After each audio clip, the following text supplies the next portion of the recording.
معكم رضا علالي وبابا سبيريت et du journalisme sportif aussi. Voilà. Ça se passe à Souala en 2004. On va faire la première partie des Wailers. Alors bien sûr, Adil Hani, notre batteur, est en transe parce que c'est le grand fan des Wailers de Bob Marley. Donc, et toute la semaine, on entendait les Wailers jusqu'à ce qu'enfin on coince les Wailers. Et quand on arrive pour faire la balance, les organisateurs reçoivent un coup de fil en disant voilà, les Wailers sont arrivés à l'aéroport. Ah oui, mais on en a déjà 2 avec nous. Non, non, non, non, la et c'était donc des faux Wailers. Alors ça se passe en Suisse. Je joue dans un gros festival qui a 2 loges. Une loge où on est sociable, on discute, etc.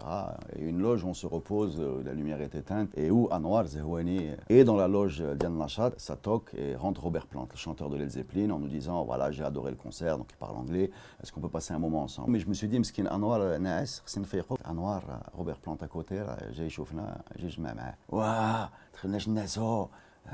je me blague عندكم. Moi je vais la faire en version polie. Et donc Anwar le faire. Voilà, alors il y a une douzaine d'années, on s'est fait voler notre matériel de notre salle de répète. Donc, parce que c'est à part le côté financier, c'est un côté émotionnel, c'est nos instruments. On allait voir tous les concerts en espérant retrouver nos instruments parce que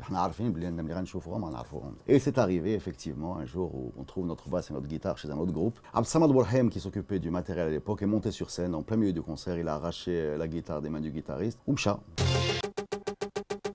On était à la Coupe d'Afrique des Nations en 2002 et on allait jouer sur le terrain d'entraînement et les joueurs, les pros, l'équipe nationale terminée. Très souvent, il y avait des joueurs qui restaient pour s'amuser un petit peu avec nous. Je me rappelle d'un concours de pénalty que je faisais avec mon ami Jalal Bouzrala, qui était dans les buts, et je marquais facilement. Et à un moment, à l'époque, c'était l'Alaqi, le numéro 2 de l'équipe nationale, qui rentre dans les buts. Dès qu'il est rentré dans les buts, qu'il a écarté les bras, Shibka Zrart en fait. Et je crois qu'on n'a pas réussi à lui en mettre un seul. Et depuis, je m'abstiens de critiquer les gens qui loupent des pénaltys.